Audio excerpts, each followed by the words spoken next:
नमस्कार दोस्तों, स्वागत है आप सभी को सनबिग क्लासेज में। आज का वीडियो है प्लेटफॉर्म के new book Bihar SSC practice set number volume 2 में दिया हुआ टेस्ट सीरीज नंबर 20 और ये आखिरी टेस्ट है। इसके बाद इसी समय जो सुबह किरण पब्लिकेशन का वॉल्यूम 2 चल रहा है वो इस समय अपलोड किया जाएगा, यानी शाम को 8 बजे किरण पब्लिकेशन के अब कल से लोड किया जाएगा। 150 प्रश्न दिया गया है और सारे प्रश्न को डिटेल सोल्यूशन किया गया है, तो आप इसे पूरा जरूर देखें। तो आइए शुरू करते हैं पहले प्रश्न से। पहला प्रश्न है कि सिनकोना के पेड़ मुख्यतः निम्नलिखित में से किस वनस्पति से संबंधित होते हैं। सिनकोना के पेड़ मुख्यतः निम्नलिखित में से किस वनस्पति से संबंधित होते हैं, और इसका सही आंसर हो जाएगा ए, उष्णकटिबंधीय सदाबहार वन से। सिनकोना के पेड़ मुख्यतः उष्णकटिबंधीय सदाबहार वन वनस्पति से संबंधित है। 200 सेंटीमीटर से अधिक वर्षा के क्षेत्रों में ये वन मिलते हैं। इसके मुख्य क्षेत्र है सह्याद्री, पश्चिम घाट, शिलांग पठार, अंडमान निकोबार द्वीप समूह और लक्षद्वीप है। यहाँ पाए जाने वाले प्रमुख वृक्ष में महोगनी, आबनूस, जारुल, बांस, बेत, सिनकोना, रबड़ आदि है। सुंदरबन विश्व का सबसे बड़ा मैंग्रोव क्षेत्र है। किस देश की मेजबानी में COP29 संयुक्त राष्ट्र जलवायु परिवर्तन सम्मेलन 2024 का आयोजन संपन्न किया जाएगा, और इसका सही आंसर हो जाएगा सी, अजरबैजान बाकू। अजरबैजान बाकू में COP29 संयुक्त राष्ट्र जलवायु परिवर्तन सम्मेलन 2024 का आयोजन संपन्न किया जाएगा। हाल ही में संयुक्त अरब अमीरात में मेजबानी COP28 संयुक्त राष्ट्र जलवायु परिवर्तन सम्मेलन 2023 संपन्न हुआ। संयुक्त राष्ट्र जलवायु परिवर्तन सम्मेलन की बैठक 1995 में जर्मनी के बर्लिन में आयोजित की गई थी। कॉप का तात्पर्य होता है कॉन्फ्रेंस ऑफ द पार्टीज। अगला है, हाल ही में खाली स्थान को इंदिरा गांधी शांति पुरस्कार 2023 से सम्मानित किया गया, और इसका सही आंसर हो जाएगा सी, ए और बी दोनों। डैनियल बरेनबोइम और अली अबू अब्बाद, ये दोनों को सम्मानित किया गया है इंदिरा गांधी शांति पुरस्कार 2023 के लिए। डॉक्टर साइमा बाजेट WHO के दक्षिण पूर्व एशिया क्षेत्र के लिए क्षेत्रीय निर्देशक के रूप में नामित किए गए हैं। अगला है, दक्षिण पूर्व एशिया के वृद्धि त्रिकोण में सम्मिलित है, और इसका सही आंसर हो जाएगा ऑप्शन ए, सिंगापुर, मलेशिया एवं इंडोनेशिया। सिंगापुर, मलेशिया एवं इंडोनेशिया दक्षिण पूर्व एशिया के वृद्धि त्रिकोण में शामिल है। दक्षिण पूर्व एशिया में ही अफीम उत्पादन हेतु प्रसिद्ध क्षेत्र गोल्डन ट्रायंगल स्थित है, जिसके अंतर्गत म्यांमार, थाईलैंड एवं लाओस शामिल है। मलेशिया, इंडोनेशिया, थाईलैंड एवं सिंगापुर को सम्मिलित रूप से एशियन टाइगर के नाम से भी जाना जाता है। एशियन टाइगर देशों की अर्थव्यवस्था में अत्यधिक तेजी की प्रवृत्ति है। लाओस दक्षिण पूर्व एशिया का एकमात्र स्थलरुद्ध देश भी है। चलिए अगले प्रश्न पर चलते हैं। कंबोडिया निम्नलिखित में से किस भौगोलिक और सांस्कृतिक व राजनैतिक उपविभाग में आता है, और इसका सही आंसर हो जाएगा ऑप्शन ए, दक्षिण पूर्वी एशिया में। कंबोडिया दक्षिण पूर्वी एशिया के भौगोलिक और सांस्कृतिक व राजनैतिक उपविभाग में आता है। कंबोडिया के जो राजधानी है वो कहाँ है, तो वो है नहोम पेन है। अगला प्रश्न है कि विश्व स्वास्थ्य संगठन का मुख्यालय निम्नलिखित में से किस देश में स्थित है, और इसका सही आंसर हो जाएगा बी, स्विट्जरलैंड में स्थित है। विश्व स्वास्थ्य संगठन की स्थापना कब हुआ था, तो 7 अप्रैल 1948 ईस्वी को हुआ था। विश्व स्वास्थ्य दिवस 7 अप्रैल को मनाया जाता है। भारत भी विश्व स्वास्थ्य संगठन का एक सदस्य देश है, और इसका भारतीय मुख्यालय भारत की राजधानी दिल्ली में स्थित है। विश्व स्वास्थ्य संगठन में सदस्यों की संख्या कितनी है, तो 194। विश्व का सबसे ऊंचा कहे जाने वाला विश्व शांति स्तूप बिहार में कहाँ है, और इसका सही आंसर हो जाएगा ऑप्शन सी, राजगीर में। विश्व का सबसे ऊंचा कहे जाने वाला विश्व शांति स्तूप बिहार के राजगीर में स्थित है। विश्व शांति स्तूप की आधारशिला कब रखा गया था, तो 1969 ईस्वी में रखा गया था, और 1978 ईस्वी में ये बन के तैयार हुआ था। विश्व शांति स्तूप का वर्तमान स्वरूप 1993 का है। विश्व शांति स्तूप का डिजाइन उपेंद्र महारथी ने तैयार किया था, और इस स्तूप का निर्माण जापान के फूजू गुरुजी के प्रयास से निर्माण कराया गया था। फूजी निचिदात्सु को इस स्तूप के निर्माण में अहम भूमिका था। अगला है, महाराष्ट्र सरकार द्वारा 3 साल से अधिक को सजा काट रहे जेल में बंद कैदियों को 50,000 रुपये तक का पर्सनल लोन देने की घोषणा किस योजना के तहत किया गया है, और इसका सही आंसर हो जाएगा ऑप्शन बी, जिह्वला योजना के तहत किया गया है। हिमाचल प्रदेश सरकार द्वारा सबल योजना के तहत दिव्यांग बच्चों के जीवन स्तर में सुधार लाया गया है। लोक मिलानी योजना पंजाब राज्य में जनसंपर्क बढ़ाने हेतु शुरू किया गया है, और सवेरा योजना उत्तर प्रदेश प्रयागराज में पुलिस द्वारा वरिष्ठ नागरिकों को सुरक्षा तथा सहायता प्रदान करना है। लर्निंग साइंस वाया स्टैंडर्ड्स पहल की शुरुआत निम्नलिखित में किसने की थी, लर्निंग साइंस वाया स्टैंडर्ड्स, और इसका सही आंसर हो जाएगा ए, भारतीय मानक ब्यूरो द्वारा लर्निंग साइंस वाया स्टैंडर्ड्स पहल की शुरुआत की है। भारतीय मानक ब्यूरो यानी BIS ने स्कूली छात्रों के बीच विज्ञान सीखने को बढ़ावा देने के लिए लर्निंग साइंस बाय स्टैंडर्ड्स पहल शुरू किया है। ग्रामीण बच्चों के लिए ऑनलाइन शिक्षा कार्यक्रम पहल का शुभारंभ किया गया है। आयुर्वेद चिकित्सकों के नवाचारों को बढ़ावा देने के लिए अग्नि पहल की शुरुआत की गई है। दुनिया के सबसे ऊंचे युद्ध क्षेत्र सियाचिन में तैनात होने वाले भारतीय सेना की पहली महिला चिकित्सा अधिकारी खाली स्थान बन गई है। और इसका आंसर हो जाएगा सी, गीतिका कौल। गीतिका कौल दुनिया के सबसे ऊंचे युद्ध क्षेत्र सियाचिन में तैनात होने वाली भारतीय सेना की पहली महिला चिकित्सा अधिकारी बन गई है। और फातिमा दुबे सियाचिन वॉरियर्स में ऑपरेशन पोस्ट पर होने वाली पहली महिला मेडिकल ऑफिसर बनी है। कंचना देवी ICFRE की पहली महिला महानिदेशक बनी है। अभिलाषा बाराक भारतीय सेना की पहली महिला लड़ाकू एविएटर बनी है। अगले प्रश्न पर चलते हैं कि तेलंगाना राज्य ने हाल ही में दिसंबर 2023 के चुनाव नतीजों के आधार पर कांग्रेस ने कितने सीट पर जीत हासिल कर सरकार बनाई है। और इसका आंसर हो जाएगा ए, 64 सीट पर जीत हासिल कर सरकार बनाई है। तेलंगाना विधानसभा के कितने सीट हैं, तो 119 सीटों में कांग्रेस को मिला है 64 सीट पर विजय हुआ है, BRS को 29, बीजेपी को 8, AIMIM के 7 और अन्य को 1 सीट पर जीत हासिल की है। रेवंत रेड्डी तेलंगाना के नए मुख्यमंत्री बन गए हैं। अंगोला की राजधानी कहाँ है, और इसका सही आंसर हो जाएगा ए, लुआंडा। अंगोला की राजधानी कहाँ है, लुआंडा। और अंगोला के मुद्रा का नाम क्या है, यह है क्वांजा, मुद्रा का नाम क्वांजा। जाम्बिया की राजधानी कहाँ है, तो लुसाका। जाम्बिया की राजधानी जो है, जाम्बिया की राजधानी है वो है लुसाका। कांगो की राजधानी, कांगो की राजधानी है किसानसा। किसानसा कांगो की राजधानी है। और लाइबेरिया की राजधानी कहाँ है, लाइबेरिया की राजधानी है वो है मोनरोविया। लाइबेरिया की राजधानी है मोनरोविया। टाइगर वुड किस खेल से संबंधित है, टाइगर वुड। और इसका सही आंसर हो जाएगा ए, गोल्फ से है। टाइगर वुड गोल्फ खेल संबंधित है। टाइगर वुड जो है अमेरिका का प्रसिद्ध गोल्फर है। सत्यशोधक समाज की स्थापना किसने की थी, सत्यशोधक समाज की। आंसर हो जाएगा ए, ज्योतिबा फुले। सत्यशोधक समाज की स्थापना ज्योतिबा फुले ने की है। सत्यशोधक समाज की स्थापना जो हुआ था 1873 ईस्वी में किया गया था। सत्यशोधक समाज ब्राह्मणवाद विरोधी संस्था थी। ज्योतिबा फुले द्वारा रचित साहित्य गुलामगिरी तथा किसान का कोड़ा है। BR अम्बेडकर ने बॉम्बे में 1924 में बहिष्कृत हितकारिणी सभा की स्थापना किए थे और 1936 में स्वतंत्र लेबर पार्टी की स्थापना किए थे। अम्बेडकर ने 1920 में the all India depressed class federation की भी स्थापना किए थे। और महात्मा गांधी 1932 में हरिजन सेवक संघ की स्थापना किए थे। अगले प्रश्न पे चलते हैं। निम्न में से किसने पुनर्जागरण का अग्रदूत माना जाता है, और इसका सही आंसर हो जाएगा ऑप्शन डी। निम्न में से किसे पुनर्जागरण का अग्रदूत माना जाता है, आंसर हो जाएगा डी, इटली के महान कवि दांते को पुनर्जागरण का अग्रदूत माना जाता है। पुनर्जागरण का प्रारंभ इटली के फ्लोरेंस नगर से माना जाता है, जहां दांते का जन्म हुआ। दांते ने डिवाइन कॉमेडी नामक काव्य लिखा जो स्वर्ग और नरक की एक काल्पनिक यात्रा का वर्णन करता है। धर्म सुधार आंदोलन का प्रवर्तक मार्टिन लूथर था, जो जर्मनी का निवासी था। राजा राम मोहन राय को भारतीय नव जागरण का अग्रदूत, सुधार आंदोलन का प्रवर्तक, आधुनिक भारत का पिता, नव प्रभात का तारा एवं भारतीय पत्रकारिता का जनक कहा जाता है। दांते के पश्चात पुनर्जागरण की भावना का प्रश्रय देने वाला दूसरा व्यक्ति पेड्रॉक था।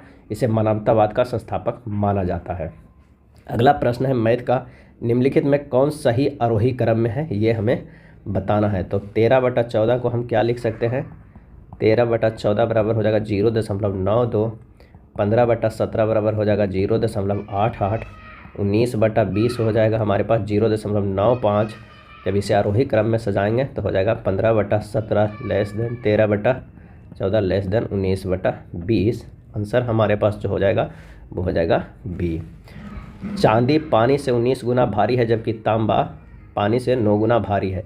इसका एक मिश्र धातु प्राप्त करने के लिए चांदी में किस अनुपात में तांबा मिलाया जाए कि पानी से यह 15 गुना भारी हो जाएगा। अगर यहाँ पे चांदी लिखते हैं, यहाँ पे तांबा, ये चांदी जो है पानी से कितना है 19 गुना, और ये तांबा कितना है पानी से 9 गुना है। और कह रहा है कि एक मिश्र धातु है जो यह 15 गुना भारी हो, पानी से यह 15 गुना भारी हो। तो बीच में अगर 15 है तो इससे करते हैं तो 6 होगा, और ये घटाएंगे तो कितना 4 होगा। यानी अभिष्ट जो रेशियो होगा, अभिष्ट रेशियो होगा वो हमारे पास कितना आ जाएगा, तो 6/4 बराबर 3/2, 3:2। आंसर हो जाएगा हमारे पास बी। अगला प्रश्न है कि 17 से 84 के बीच ऐसी कितनी प्राकृतिक संख्या है जो 6 से पूर्णतः विभाजित है। तो 17 तक जो विभाजित होता है 6 से, वो कितना है, तो वो है 2। कौन कौन है, 6 और 12। और 1 से 84 तक के नहीं, 1 से 83 तक कह रहा है, क्योंकि 84 के अंदर ही कह रहा है कि बीच 1 से 83 तक विभाजित जो होता है 6 से, वो कितना है, तो वो हो जाएगा 13। तो 17 से 84 के बीच अगर हम ढूंढेंगे तो कितना होगा, 13 माइनस 2 कर देंगे 11, तो 11 हमारा आंसर हो जाएगा। 1820 रुपया का साधारण ब्याज 9 मार्च 2019 से 21 मई 2019 तक 7.1/2% प्रति वर्ष की दर से क्या होगा।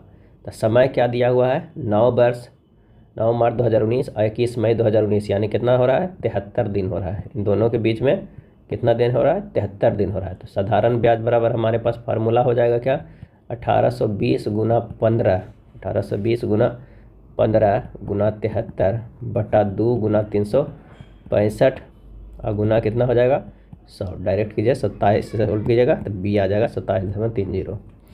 8 के प्रथम 15 गुणांकों का औसत क्या हो जाएगा, 8 के, तो 8 गुना 1 प्लस 15 बटा 2 हो जाएगा, यानी 64। आंसर आ जाएगा हमारे पास डी। एक विद्यालय की कैंटीन लंच के 20 रुपया तथा दूध के 4 रुपये प्रतिदिन चार्ज करती है। रमेश को 5 दिन के लिए इन चीज़ों को कितनी राशि खर्च करना होगा। 5 दिन के लिए कह रहा है, तो 20 अब प्लस 4 तो जुड़ गया, गुना 5 है, यानी 120 रुपया। आंसर हो जाएगा सी। एक बैग में 25 पैसे, 10 पैसे, 5 पैसे के इसके अनुपात में यदि इसमें कुल 30 रुपया है तो 5 पैसे के सिक्कों की संख्या क्या है। 20 पैसे, 10 पैसे और 5 पैसे के 1:2:3 में है, यानी हमारे पास जो है वो किस तरह है, विशेष करेंगे तो ये हो जाएगा 25:20 अनुपात 25 पैसे के अनुपात ये हो जाएगा 15, यानी 25:20:15 है। अब कह रहा है 25 प्लस 20 प्लस 15 और बराबर कितना हो जाएगा 3000 पैसे, क्योंकि ये 30 रुपया है तो 100 से गुना कर दिए हैं, क्योंकि 1 रुपया में 100 पैसे होते हैं। अब ये हो गया 60 बराबर 3000 पैसे, और तो 3 बराबर अगर हम करेंगे इसको तो 3000 बटा 60 और गुना 3 यानी 150 पैसे, यानी 5 पैसे के सिक्कों की संख्या अगर बात करें तो हमारे पास कितना होगा, 5 पैसों की संख्या कितना हो जाएगा, तो वो हो जाएगा 150। 3 इसलिए यहाँ पर किया गया है क्योंकि 5 पैसों की जो रेशियो है वो 3 ही है, तो निकाल के तो आंसर हमारे पास आ जाएगा, वो कितना आ जाएगा 150। 3 साझेदार हैं ए, बी और सी 2,21,000 को आपस में इस प्रकार बांटते हैं कि यदि ए, बी और सी को प्राप्त धनराशि में से क्रमशः 2,000, 3,000, 4,000 निकाल दिया जाए तो जो धनराशि वे प्राप्त करेंगे वही 11, 18, 24 के अनुपात में होगी। बी ने कितनी धनराशि प्राप्त की है। ए द्वारा प्राप्त राशि कितनी है, तो ये हो जाएगा 11x जो रेशियो दिया है प्लस 2,000 जो निकाला गया है। बी द्वारा 18x प्लस जो 3,000 निकाला गया है, और सी द्वारा 24x प्लस जो 4,000 निकाला गया है। अब प्रश्न में कह रहा है कि इन सभी को जोड़ के कितना हो जाएगा, 2,21,000 रुपया। तो जब इन जोड़ों को देखेंगे 11, 18, 24 को जोड़ते हैं तो कितना हो जा रहा है, 53x प्लस 9,000 बराबर 2,21,000 हो जा रहा है। जब इसे सोल्व करेंगे तो 53x बराबर 2 लाख है कि हाँ 2,12,000 हो जाएगा, क्योंकि 9,000 इधर चला गया, तो x बराबर जो हमारे पास हो जाएगा वो हो जाएगा 4,000 रुपया। सोल्व करने पर हमारे पास आ गया। तो b की प्राप्त राशि कितनी हो गई, b की प्राप्त हो गई 18 गुना 4,000 प्लस 3,000 जो निकाला गया है, तो ये 72,000 गया, 1872 हो गया, प्लस ये 3,000 जो निकाला गया, हमारे पास आ गया कितना 75,000। तो यही हमारा आंसर हो गया ए। हल करें, इस तरह के प्रश्न है उसे हल करना है। जब इसे हल करेंगे तो ये कितना आ जाएगा, ये 5/4 आ जाएगा, और जब ये कहाँ चला जाएगा, ये ऊपर चला जाएगा, तो ये टोटल कितना हो जाएगा 3/2 बटा कितना होगा 1 प्लस हमारे पास जो है ये ऊपर 4 और नीचे 5 आ जाएगा। तो फिर जब इसे हल करेंगे तो 5 4 9/5 हो जाएगा, फिर ऊपर चला जाएगा 3/2 गुना 5/9 हो जाएगा। हमारे पास आ जाएगा कितना 3 तिया के 9, 5/6। आंसर हमारे पास हो जाएगा सी। यदि आप एक मकान 50,000 में खरीदते हैं और 80,000 में बेचते हैं तो आपका प्रतिशत लाभ क्या होगा। तो 30 कितना लाभ जो हमारे पास हुआ है, लाभ हुआ है कितना हो गया है, तो लाभ हो गया है 30,000 रुपया का। तो लाभ परसेंट बराबर जो हमारे पास है 30,000 लाभ गुना 100 बटा क्रय मूल्य कितना था 50,000 में खरीदते हैं, तो ये 4 शून्य से 4 शून्य कट जाएगा, ये हो जाएगा 20 से, यानी हमारे पास आ जाएगा 60% के लाभ। आंसर हो जाएगा सी। निम्नलिखित समस्याओं में से कौन सी समस्याएं भारतीय अर्थव्यवस्था से निरंतर रूप से जुड़ी हुई है? कौन सी समस्या है जो भारतीय अर्थव्यवस्था से निरंतर रूप से जुड़ी हुई है? इसका सही जवाब हो जाएगा ऑप्शन डी, उपरोक्त में से सभी। मुद्रास्फीति, चालू खाता घाटा, राजकोषीय घाटा, ये तीनों है जो जुड़ी हुई है। भारत विश्व की जीडीपी के आधार पर 5वां सबसे बड़ी अर्थव्यवस्था है। क्रय शक्ति क्षमता के आधार पर भारत विश्व की तीसरी सबसे बड़ी अर्थव्यवस्था है।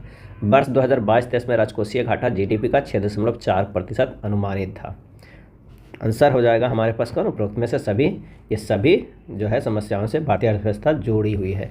रज्मनामा किसका फारसी अनुवाद है? और इसका आंसर हो जाएगा सी, महाभारत का। रज्मनामा महाभारत का फारसी अनुवाद है। महाभारत और रामायण भारत के दो प्राचीन महाकाव्य और सबसे बड़ा महाकाव्य महाभारत है, वो भी विश्व का, और इसका प्राचीनतम नाम जय संहिता है।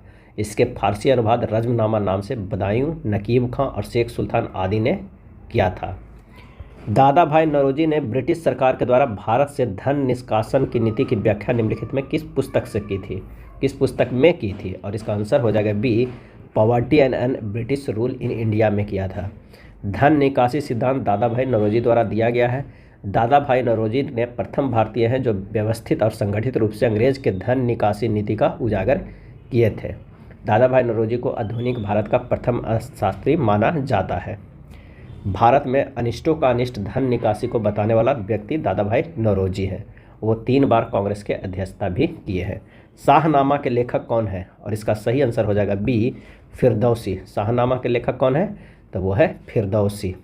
और अकबरनामा के कौन है? तो अबुल फजल। आईन अकबरी के अबुल फजल। किताबुल हिंद के अल बरूनी है।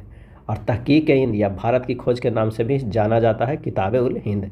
अमीर खुसरो को तूती ए हिंद या भारत का तोता भी कहा जाता है। तबला और सितार के आविष्कार का श्रेय भी अमीर खुसरो को जाता है। किस वर्ष सुभाष चंद्र बोस ने भारतीय राष्ट्रीय सेना का नेतृत्व किया?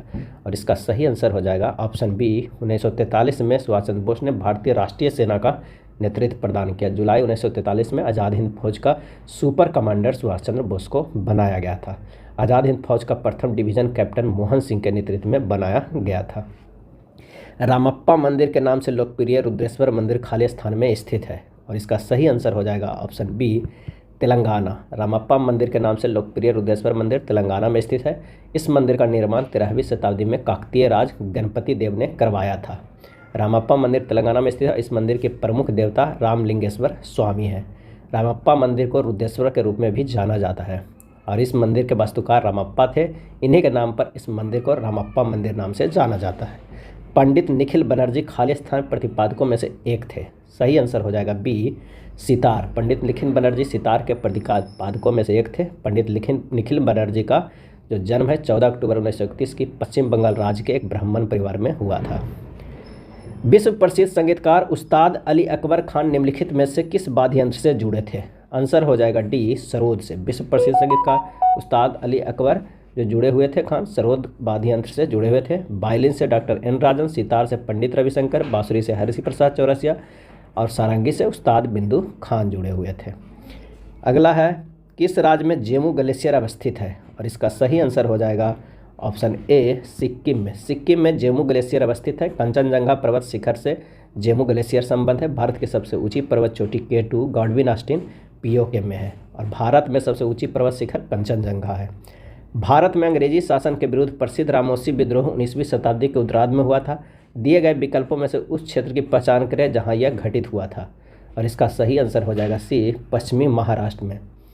भारत में अंग्रेजी शासन के विरुद्ध प्रसिद्ध रामोसी विद्रोह 19वीं शताब्दी के उत्तरार्ध में हुआ था। यह पश्चिमी महाराष्ट्र में घटित हुआ था और इस संघर्ष का नेतृत्व चित्तर सिंह एवं नरसिंह तत्रादेव पेतकर ने प्रदान किया था। MS एक्सेल 2010 में वर्कशीट में एक ही सेल में एक नई लाइन प्रविष्ट करने के लिए निम्नलिखित में से किस कीबोर्ड शॉर्टकट का उपयोग किया जाता है? और इसका आंसर हो जाएगा बी, Alt+Enter का उपयोग किया जाता है। वह महिला जो Indian National Army Azad Hind Fauj में शामिल हुई थी। सही आंसर हो जाएगा B, Lakshmi Sahgal. Lakshmi Sahgal Indian National Army Azad Hind Fauj में शामिल हुई थी। लक्ष्मी सहगल झांसी रेजिमेंट की कमांडर थी। लक्ष्मी सहगल राष्ट्रपति का चुनाव लड़ने वाली भारत की प्रथम महिला थी। कादम्बिनी गांगुली कांग्रेस में भाग लेने वाली तथा भाषण देने वाली प्रथम भारतीय महिला थी। कादम्बिनी गांगुली स्नातक चिकित्सा में करने वाली भारत की प्रथम महिला थी। हम भारत को या तो आज़ाद करेंगे या आज़ादी के प्रयास में दिवंगत होंगे, किससे जुड़ा है? आंसर हो जाएगा डी, भारत छोड़ो आंदोलन से जुड़ा है। ये कथन भारत छोड़ो आंदोलन के दौरान महात्मा गांधी ने कहा था। भारत छोड़ो आंदोलन के दौरान गांधी जी ने करो या मरो का नारा दिया था। आंदोलन का प्रस्ताव का आलेख महात्मा गांधी ने तैयार किया था। राष्ट्रीय आंदोलन की निम्नलिखित घटनाएं हैं: चंपारण सत्याग्रह, सहयोग आंदोलन, भारत छोड़ो आंदोलन और दांडी मार्च। ये बताना है कालानुक्रम में। तो चंपारण सत्याग्रह कब हुआ था? 1917 में हुआ था। असहयोग आंदोलन कब हुआ था? तो 1920 से 22 तक हुआ।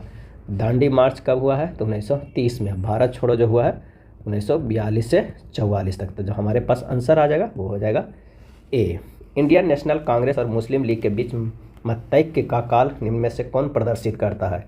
और इसका सही आंसर हो जाएगा बी, 1916 से 1922 जो है मतैक्य प्रदर्शित करता है। मुस्लिम लीग का गठन 30 दिसंबर 1906 को हुआ था। कब हुआ था? 30 दिसंबर 1906 को बांग्लादेश के ढाका में सलीमुल्लाह खां और आगा खां के द्वारा किया गया था। 1907 के सूरत अधिवेशन में कांग्रेस नरम गुट एवं गरम गुट में अलग हो गया और 1916 के लखनऊ अधिवेशन में कांग्रेस नरम दल और गरम दल एक साथ संगठित हो गया। 1916 में लखनऊ पैक्ट के नाम से भी जाना जाता है, जो लखनऊ अधिवेशन हुआ था। इस पैक्ट के अंतर्गत मुस्लिम लीग के पृथक निर्वाचन की मांग को कांग्रेस ने स्वीकार किया था।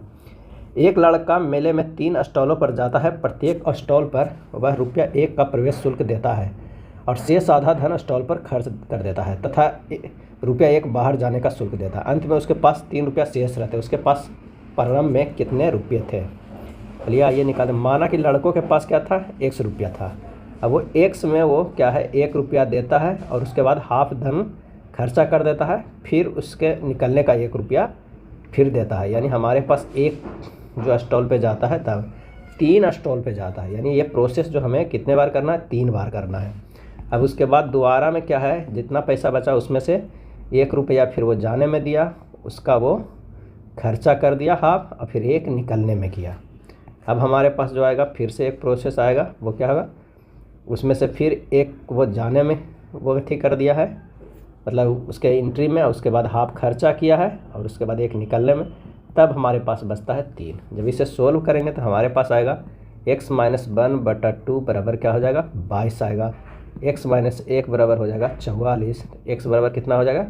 ₹45। आंसर जो हमारे पास आएगा वो है कितना? तो वो है ₹45। आंसर बी हो जाएगा। या विकल्प से भी मान सकते हैं। माना कि लड़कों के पास ₹45 है तो पहला स्टॉल पर कितना खर्चा होगा? तो ₹45 में से ₹1 वो खर्चा कर दिया एंट्री में, उसके बाद हाफ कर दिया, यानी कितना हो गया? 44। 45 में से 1 जाएगा 44 और 44 में से हाफ किया तो बचा कितना? ₹22। 22 में 1 फिर वो दे दिया ₹1, तो बचा कितना? ₹21। दूसरे बार में उसी तरह अगर हम हल करेंगे, 21 में ₹1 तो जाने में दे दिया 20 और उसका वो आधा खर्चा कर दिया, तो हो जाएगा कितना? 10 और फिर 1 निकालने में तो कितना बचा? ₹9 और ₹9 में से 1 फिर तीसरे स्टॉल में जाने पर कर दिया, यानी ₹8। उससे हाफ वो खर्चा कर दिया, बचा 4 और 4 में से 1 निकलने में दिया, बच गया 3। यही ₹3 बच रहा है। तो आप ऑप्शन से भी हल कर सकते हैं।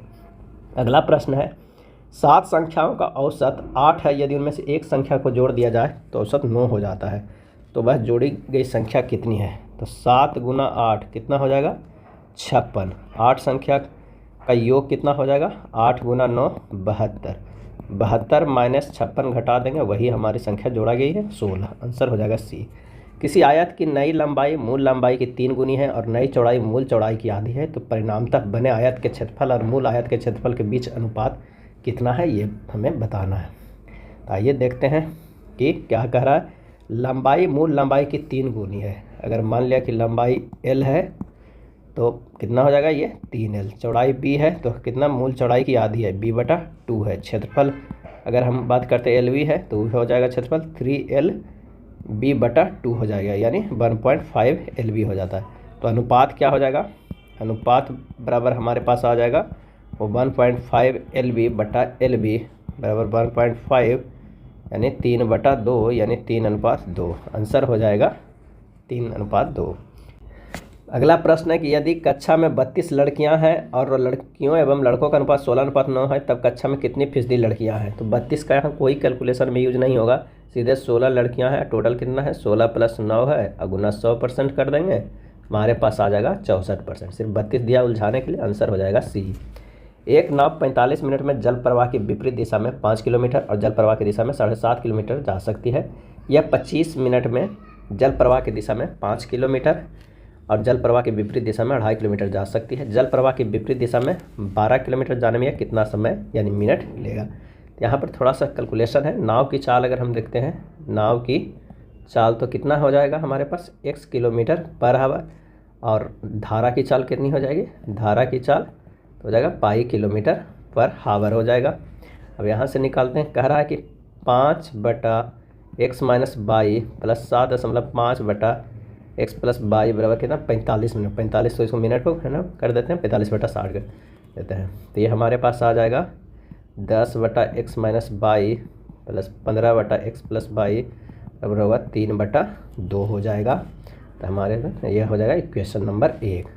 दूसरा में कह रहा है प्रश्न में, पुनः प्रश्न में कि 2.5/x - 22 प्लस 5/x प्लस 22 बराबर 25/60।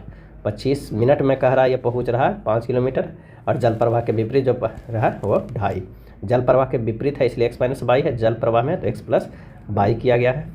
जब इसे सोल्व करेंगे तो 5/x - 22 प्लस 10/x प्लस 22 बराबर आ जाएगा 5/6। ये इक्वेशन सेकेंड आ जाएगा। जब दोनों को हम हल करेंगे, पहला को क्या करेंगे, इक्वेशन को 2 से गुना कर देंगे और दूसरा को 3 से गुना कर देंगे और घटा देंगे, तो हमारे पास आ जाएगा कितना, तो वो आ जाएगा 20/x - 22 माइनस 15/x - 22 बराबर 3 - 5/2। जब सोल्व करेंगे हम तो इसे आ जाएगा x - 22 बराबर 10 किलोमीटर पर आवर, x का - 22 बराबर। अब कह रहा अभी समय कितना लगेगा 12 किलोमीटर जाने में जल प्रवाह के विपरीत। x - 22 हम निकाल ही दिए, तब हो जाएगा 12/x - 22। 12/12 x माइनस कितना है 10 हो जाएगा, और कितना 60 हो जाएगा। ये मिनट में पूछ रहा है तो 60 से गुना कर दें। हमारे पास जब कैलकुलेट किएगा तो 72 मिनट आ जाएगा, आंसर ये हो जाएगा। अगला प्रश्न है, यदि किसी संख्या में 21 जोड़ा जाए तो वह अपनी तिगुनी संख्या से 7 कम हो जाती है, तदनुसार वह संख्या क्या है। तो आइए इस प्रश्न को हल करते हैं। माना कि वह संख्या क्या है, x है। x प्लस 21 जोड़ा जाता है तो वह तिगुनी से x से 7 कम हो जा रहा है, तो x का मान कितना आ जाएगा 14 आ जाएगा, आंसर हो जाएगा ये। इसे तो ऑप्शन से भी बना दीजिएगा। वह सबसे छोटी संख्या कौन सी है जिसमें यदि 675 से गुना किया जाए तो गुणनफल एक पूर्ण घन प्राप्त हो जाता है। तो 675 को जो हम क्या करेंगे, पहले उसे तोड़ देंगे 3 × 3 × 3 × 5 × 5 में। अब यहाँ पर जोड़ा बैठाइए, ये जोड़ा है, ये जोड़ा है, 3 एक ही है तो 3 एक और करना। यहाँ पर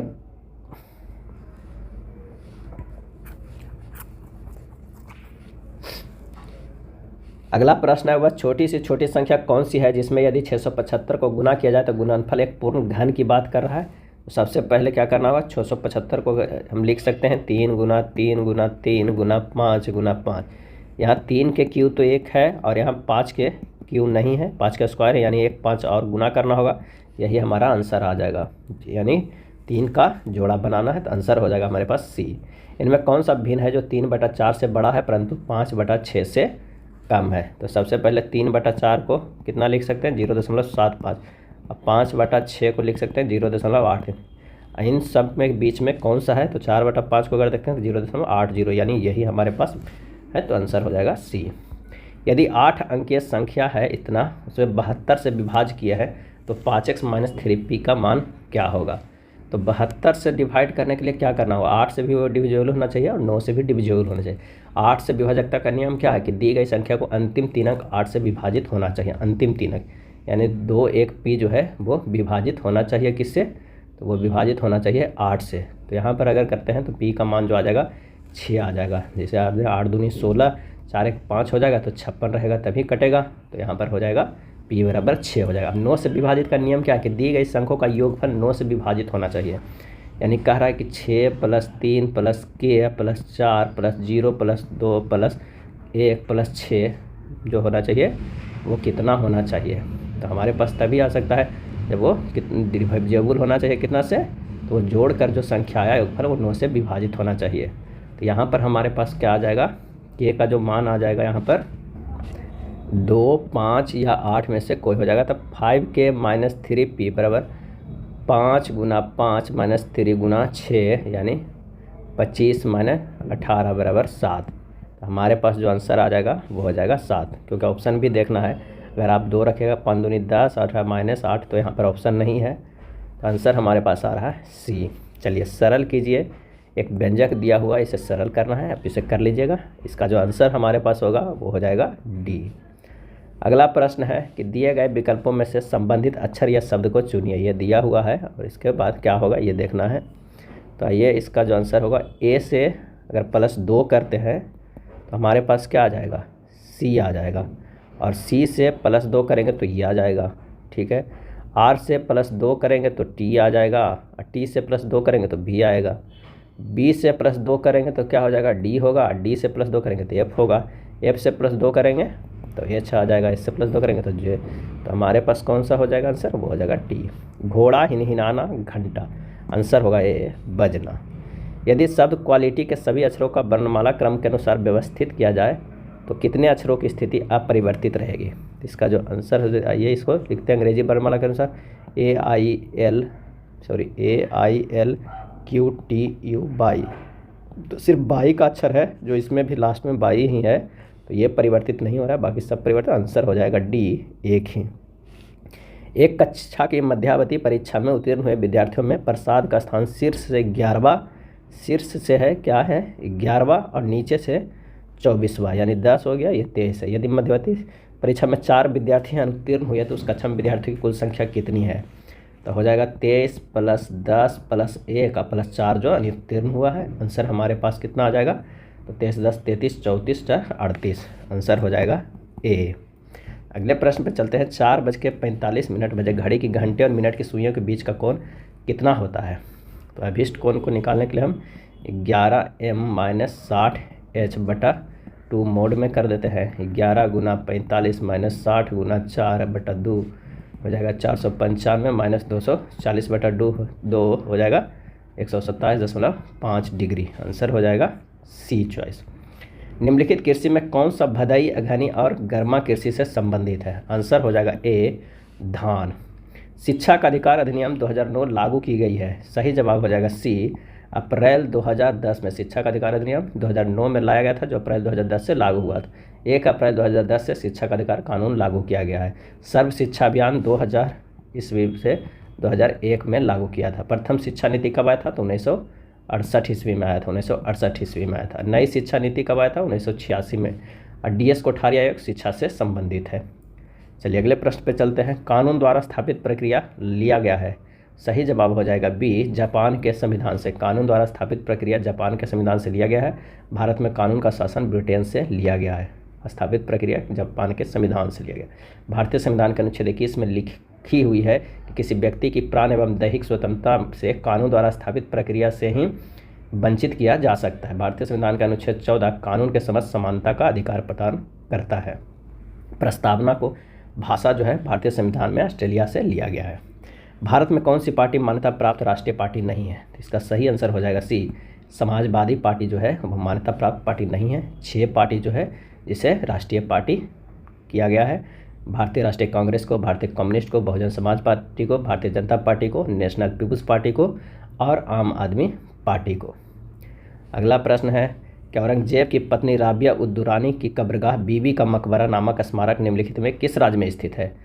और इसका सही आंसर हो जाएगा ऑप्शन डी, महाराष्ट्र में स्थित है। कहाँ स्थित है, तो महाराष्ट्र राज्य में स्थित है। यह मकबरा औरंगजेब की बेगम दिलरास बानो बेगम या राबिया उद दुरानी की याद में बनाया गया है। इसे दक्कनी ताज या बीवी का मकबरा भी कहते हैं। और इसके वास्तुकार अताउल्लाह यानी उस्ताद अहमद लाहौरी का पुत्र और हंसपत राय थे। अगला है कावेरी नदी का बेसिन निम्नलिखित में किस राज्य तक नहीं फैला हुआ है। आंसर हो जाएगा सी, आंध्र प्रदेश राज्य तक नहीं फैला हुआ है। भारत के संविधान के निम्नलिखित में कौन सा अनुच्छेद मानव तस्करी के निषेध का मौलिक अधिकार घोषित करता है। और इसका सही आंसर हो जाएगा ऑप्शन डी, अनुच्छेद 23 है, जो मानव तस्करी के निषेध को मौलिक अधिकार से घोषित करता है। अनुच्छेद में 3 प्रकार के शोषणों को प्रतिबंधित किया गया है, बलात् श्रम, बेकार और मानव व्यापार का।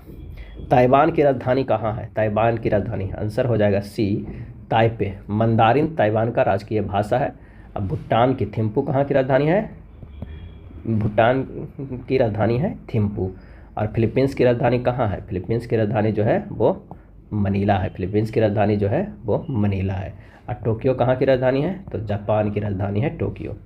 निम्न में से किसने संविधान को एक पवित्र दस्तावेज कहा है? और इसका आंसर हो जाएगा डी, B.R. अम्बेडकर भारतीय संविधान को एक पवित्र दस्तावेज कहा है। 29 अगस्त 1947 को संविधान सभा ने डॉक्टर अम्बेडकर की अध्यक्षता में 7 सदस्यीय प्रारूप समिति का गठन किया था।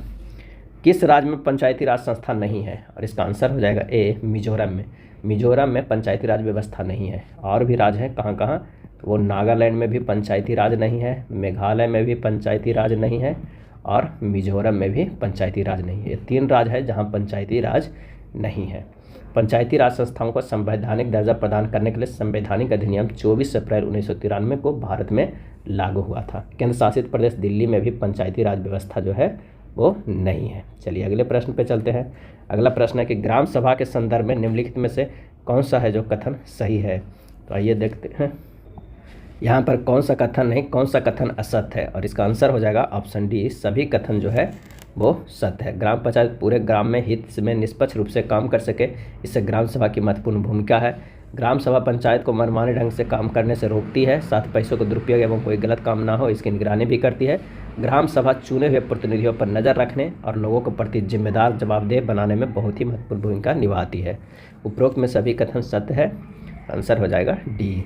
उद्योग में प्रशिक्षण, विद्यार्थियों को निःशुल्क अथवा कम कीमत पर पुस्तकें और स्टेशनरी उपलब्ध कराने जैसे आर्थिक कार्यक्रम सर्वप्रथम किस पंचवर्षीय योजना में प्रारंभ किए गए? और इसका आंसर हो जाएगा सी, 5वीं पंचवर्षीय योजना में प्रारंभ किया गया। राशन कार्ड के संबंध में निम्नलिखित युग्मों पर विचार कीजिए और बताइए कि कौन सा सही है। तो आइए देखते हैं कौन सा से। अंत्योदय कार्ड निर्धनों में भी निर्धन, बिल्कुल। APL कार्ड निर्धनता रेखा से नीचे के लोग, ये गलत है। BPL कार्ड अन्य लोग की, गलत है। आंसर हो जाएगा केवल सी। राशन कार्ड के संदर्भ में यह सही नहीं है। अंत्योदय कार्ड समाज के अति निर्धन परिवारों को उपलब्ध कराया जाता है। इसके अंतर्गत समाज के सबसे अंतिम व्यक्ति तक सहायता पहुंचाई जाती है। अंत्योदय अन्न योजना दिसंबर 2002 से शुरू की गई थी। इसके अंतर्गत अति निर्धन परिवारों को 2 रुपये प्रति किलोग्राम गेहूँ और 3 रुपये प्रति किलोग्राम चावल उपलब्ध कराया गया। APL का संपूर्ण रूप जो है एबव पॉवर्टी लाइन होता है, निर्धनता रेखा से ऊपर, तथा BPL बिलो पॉवर्टी लाइन होता है, संपूर्ण रूप से निर्धनता रेखा से नीचे होता है।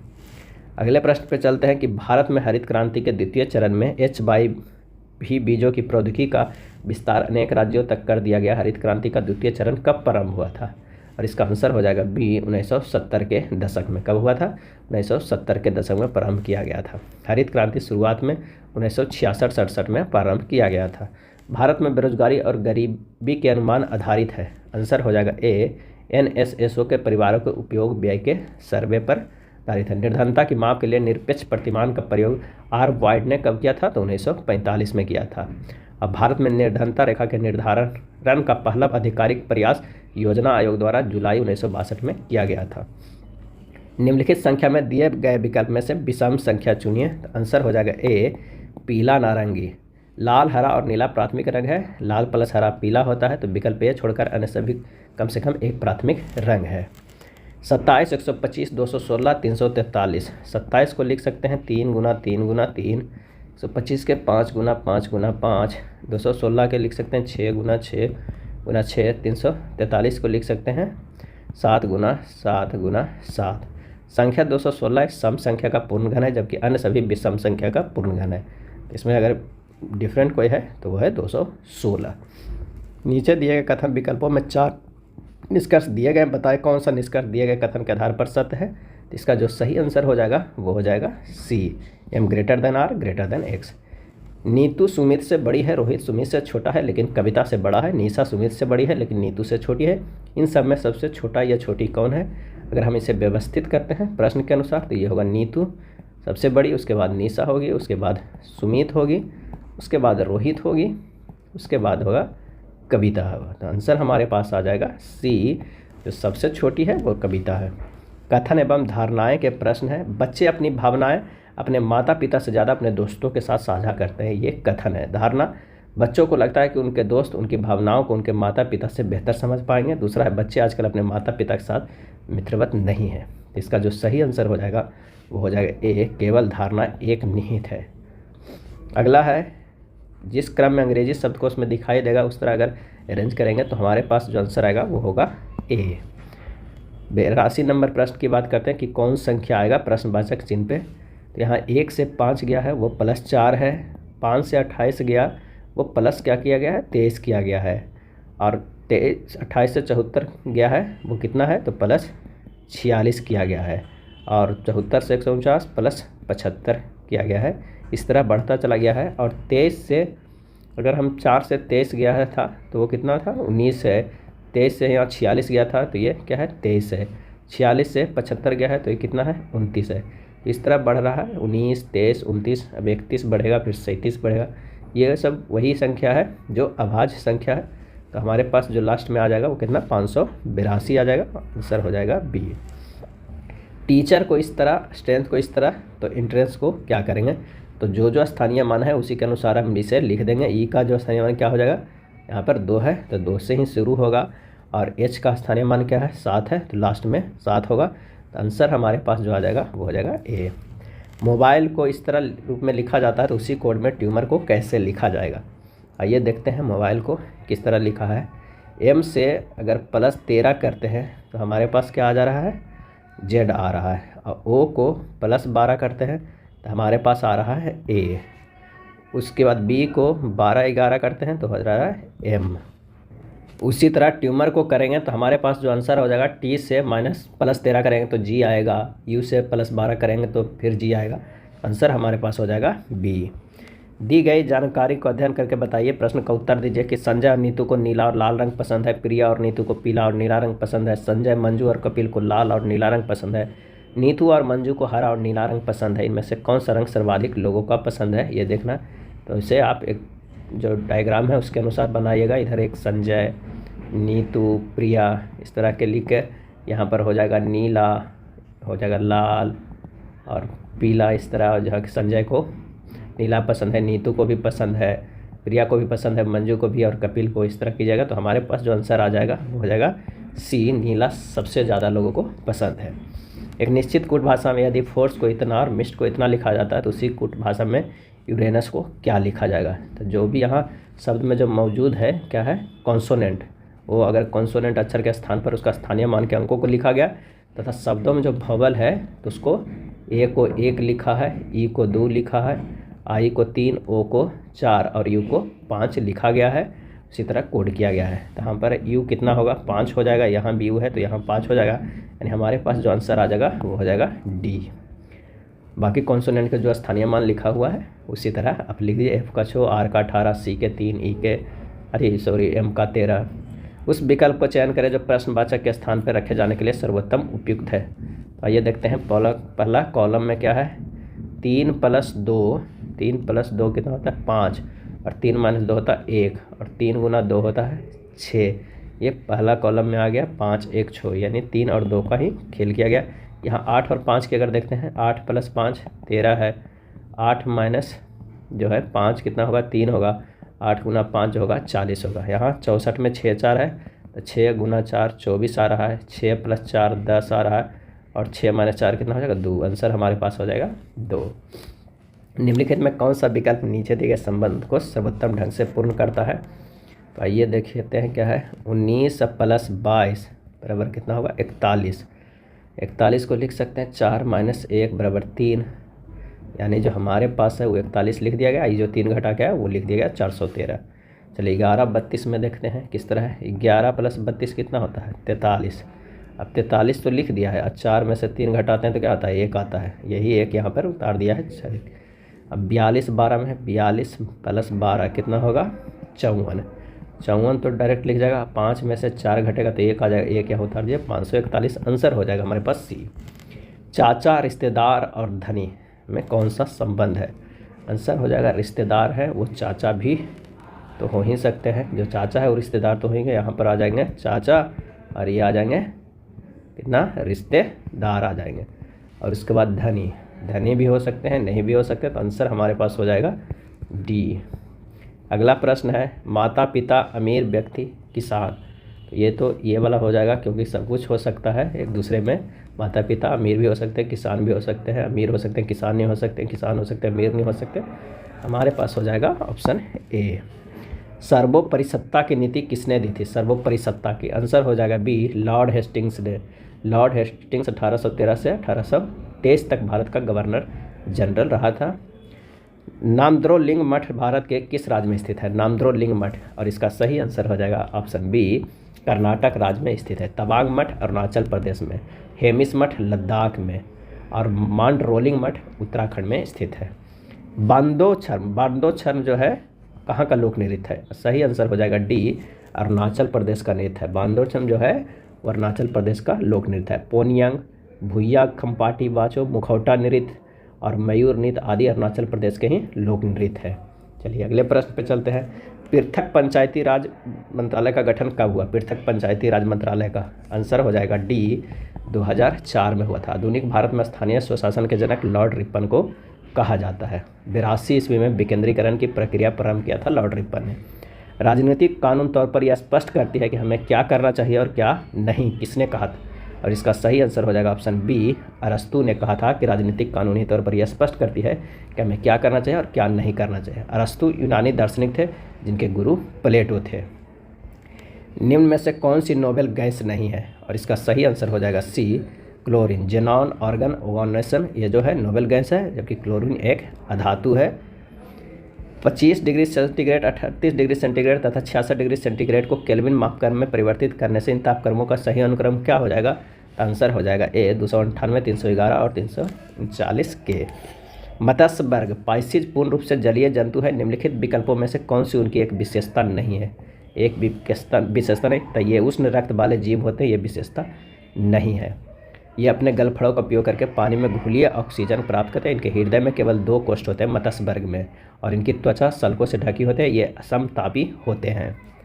निम्न में से सही कथन क्या है? और इसका आंसर हो जाएगा डी, ध्रुवों पर जी का मान विषुवत रेखा की तुलना में अधिक होता है। एक वायुयान की ध्वनि समानता इसके संगत होती है। आंसर हो जाएगा बी, 100 डेसिबल के संगत होती है। ग्रीष्म काल में जल को मिट्टी के बर्तन में रखने पर किस परिघटना के कारण वह ठंडा हो जाता है? आंसर हो जाएगा ऑप्शन डी, वाष्पन के कारण। ग्रीष्म काल में मिट्टी के बर्तन में रखा हुआ जल ठंडा हो जाता है क्योंकि वह जल मिट्टी के बर्तन के सूक्ष्म छिद्रों द्वारा वाष्पीकृत होता रहता है। मानव शरीर में सबसे प्रचुर मात्रा में पाए जाने वाला तत्व कौन सा है? और इसका सही आंसर हो जाएगा डी, ऑक्सीजन। कितने परसेंट? तो 65%। कार्बन कितना है? तो 18%। और कैल्शियम की बात करते हैं तो वो 1.5% है, और नाइट्रोजन 3.3% पाया जाता है मनुष्य के शरीर में। 2/3 ऊंचाई तक जल से भरा कोई टैंकर एक समान चाल से गतिमान है। अचानक ब्रेक लगाने पर टैंक में भरा जल क्या होगा? और इसका सही आंसर हो जाएगा बी, आगे की ओर गति करेगा। क्या करेगा? आगे की ओर गति करेगा। रक्त खाली स्थान ऊतकों का एक प्रकार है, और इसका सही आंसर हो जाएगा ऑप्शन सी, संयोजी। रक्त संयोजी ऊतक है। रक्त के 2 प्रमुख घटक प्लाज्मा एवं रक्त कणिकाएं होते हैं। रक्त का पीएच मान जो होता है वो 7.4 होता है। अगला प्रश्न है, नाइट्रोजन गैस का रासायनिक प्रतीक है, और इसका सही जवाब हो जाएगा option B, N2। Nitrogen gas का रासायनिक प्रतीक N2 है। नाइट्रोजन हमारे वायुमंडल में कितने परसेंट है? तो 78% मात्रा में पाया जाता है। नाइट्रोजन गैस O2 की क्रियाशीलता को नियंत्रित करता है। यह प्रोटीन के निर्माण के लिए भी आवश्यक है। अगला है, वृत्त महिलाओं को प्रतिनिधित्व करता है, त्रिभुज सिपाहियों का प्रतिनिधित्व करता है, वर्ग विवाहित व्यक्तियों का प्रतिनिधित्व करता है। तो आरेख में दी गई संख्या उस श्रेणी विशिष्ट के व्यक्तियों की संख्या का प्रतिनिधित्व करती है। कितनी महिला सिपाही विवाहित नहीं है? और इसका सही आंसर हो जाएगा, वो हो जाएगा 12। यहाँ वाला जो क्षेत्र है वो हो जाएगा, आंसर हो जाएगा हमारे पास डी। विकल्पों में उस बॉक्स का चयन करो जो दी गई कागज़ की शीट को निर्मित बॉक्स के जैसा है। यह एक डाइस का है, तो ए का यहाँ पर अपोजिट जो होगा वो क्या होगा? सी होगा। और डी का अपोजिट जो होगा वो क्या होगा? बी होगा। और एफ का अपोजिट जो हमारे पास होगा वो ई होगा। एफ का अपोजिट जो होगा वो होगा ई होगा। अब डाइस को इस तरह छाटे कि 2 जो अपोजिट साइड हो कभी एक साथ नहीं दिख सकता। 2 विपरीत फलक है जो कभी एक साथ नहीं दिख सकता है। तो यहाँ पर देखिए कि AC एक साथ दिख रहा है हमारे पास, और यहाँ पर जो दिख रहा है F और E भी एक साथ दिख रहा है, और यहाँ पर D B भी एक साथ दिख रहा है। तो हमारे पास आंसर कौन सा हो जाएगा? तो वो हो जाएगा डी। राजू पूरब की ओर 4 किलोमीटर चलता है, फिर वह बाईं ओर मुड़ता है। पूरब की ओर 4 किलोमीटर चलता है, बाईं ओर मुड़ता है, और कितने? 3 किलोमीटर चलता है। अब वह प्रारंभिक बिंदु से कितनी दूर और किस दिशा में है? तो वो है 5 किलोमीटर दूर है, और कितने किस दिशा में? तो पूरब और उत्तर। आंसर हमारे पास हो जाएगा डी, 108 का हो जाएगा डी।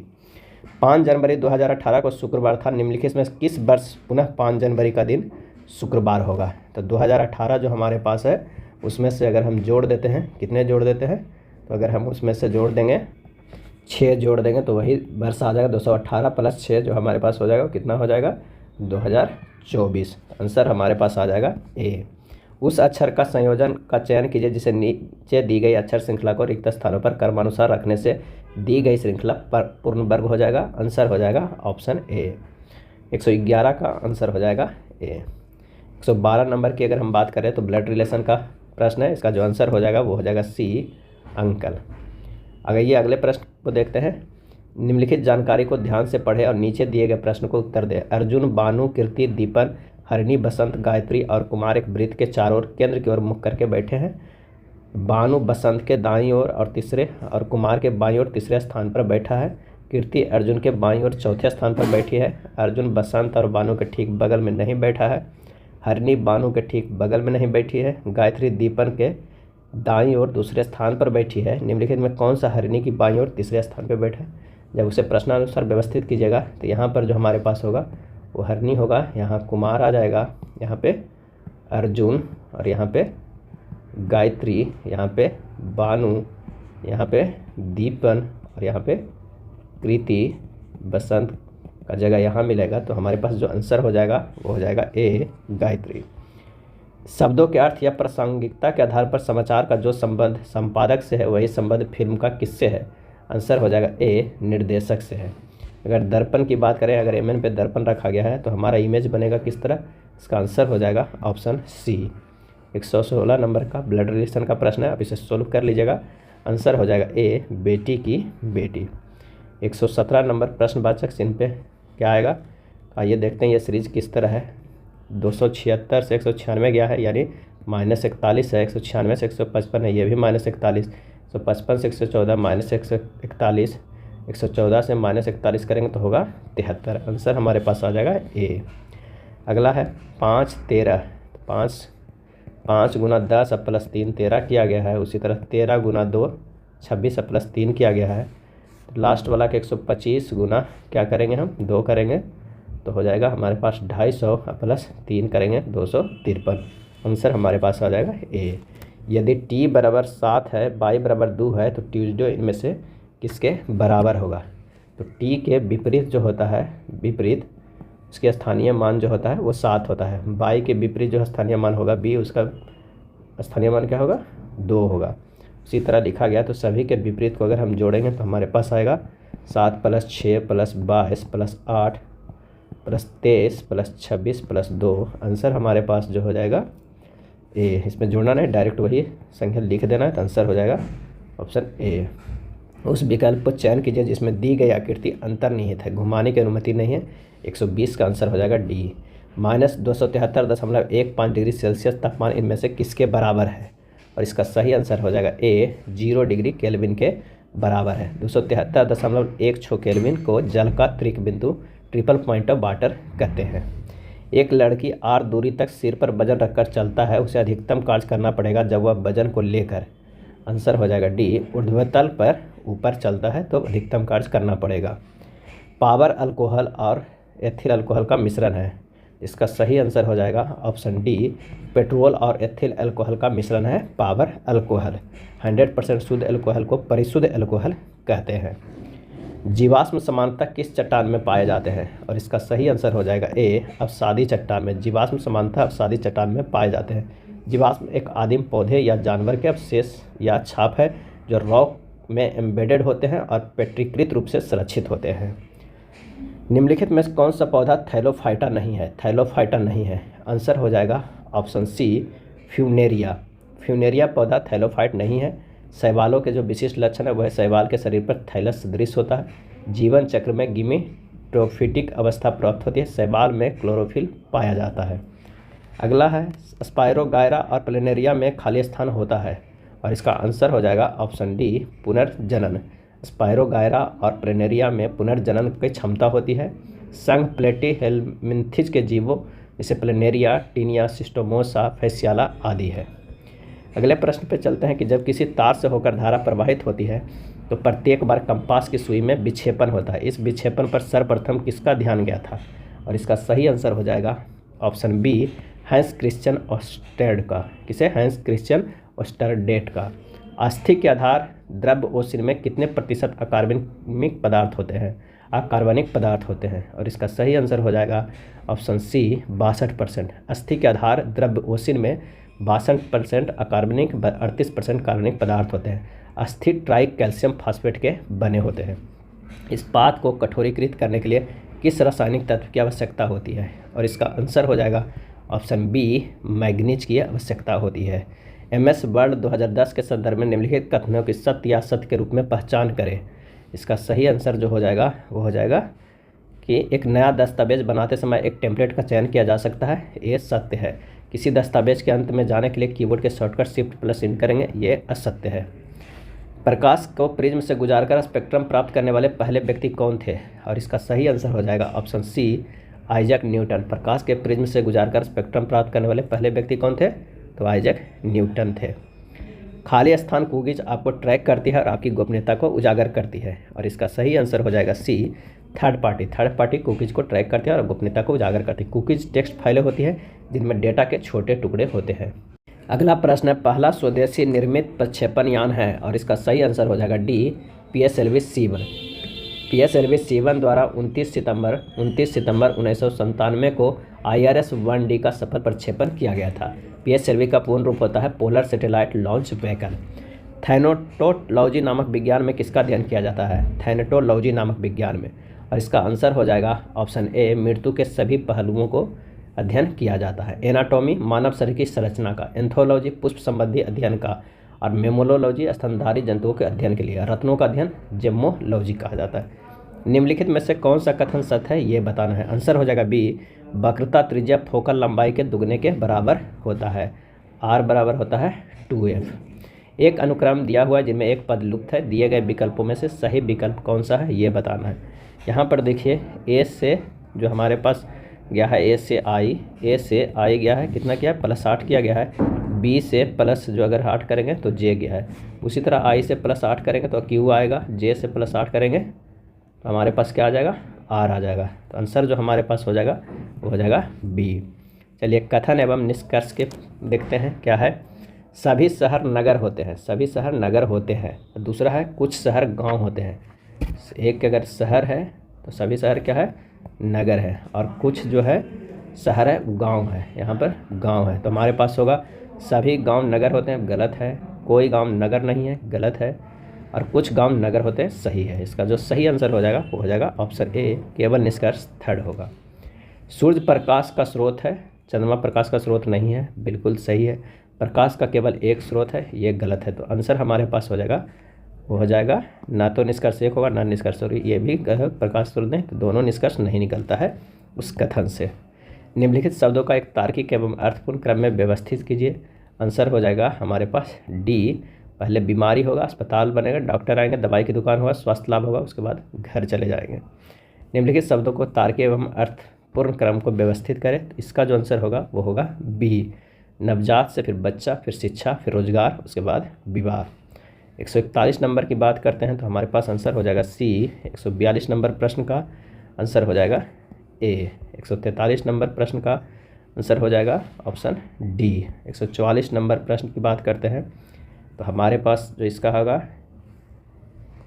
इस तरह के प्रश्न का इसका विपरीत कौन सा है? वो ब्लैंक वाला है, और इसका जो पूरे ब्लैक है उसका होगा लाइनिंग का, और ये इसका अपोजिट है। तो इसका जो आंसर हो जाएगा हमारे पास हो जाएगा डी। 145 नंबर प्रश्न की बात करें तो इसका आंसर हमारे पास जो हो जाएगा वो हो जाएगा सी। 146 नंबर का हो जाएगा डी। 147 नंबर प्रश्न का फॉर को प्रदर्शित करना है मैट्रिक्स के, तो इसका जो आंसर हो जाएगा हमारे पास वो हो जाएगा बी। 148 नंबर में कह रहा है कि आकृति में कितने त्रिभुज है, तो आंसर हो जाएगा डी 31 त्रिभुज है। 149 प्रश्न की अगर हम बात करते हैं इसका जो सही आंसर हो जाएगा वो हो जाएगा सी। और 150 की बात करते हैं किस तरह अरेंज है। 168 अगर भागा 168 भागा 21 करेंगे तो आ जाएगा 8। 84 भागा 21 करेंगे तो कितना आ जाएगा? तो वो आ जाएगा 4। इसका सही आंसर हो जाएगा हमारे पास 4। ये था प्लेटफॉर्म के प्रैक्टिस सेट नंबर 20 जो आखिरी प्रैक्टिस सेट था। अगर वीडियो अच्छा लगा तो लाइक एंड शेयर कर दीजिएगा। धन्यवाद।